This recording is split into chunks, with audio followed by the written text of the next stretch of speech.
সেই নিশাতেই দেখিছিলোঁ সূৰ্যৰ দৰে উজ্জ্বল এক আখ্যাৰৰ মণিক পানশালালৈ পৰীৰ দৰে নামি অহা কোনো পোহৰৰ বান্ধৱীক। মই আকণ্ঠ ডুবি আছিলোঁ এটি কাঁচৰ গিলাচত এক গভীৰ সোণোৱালী সাগৰৰ গৰ্ভত। সেই ৰাতিৰ সূৰ্যই শীতলাইছিল পৰীৰ বাবে এক সঞ্জীৱনী পানীয় আৰু জীৱনে আৰম্ভ কৰিছিল প্ৰাণৰ স্পন্দন চৌপাশে। নিচাসক্ত হৈ মই মগ্ন আছিলোঁ এক আৰাধনাৰ সৌন্দৰ্যত। পৃথিৱী ইমান সুন্দৰ হ'ব পাৰে কুঁৱলীৰ শিথিল বক্ষবন্ধনীত।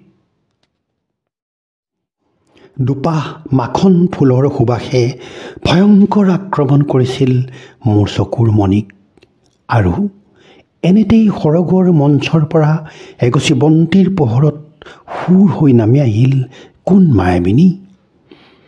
ধুমুহা বোলোতেই ধুমুহা আহিল শীতল বৃষ্টি। আহ, কি যে আছিল সেই দুৰ্দান্ত ৰাতি।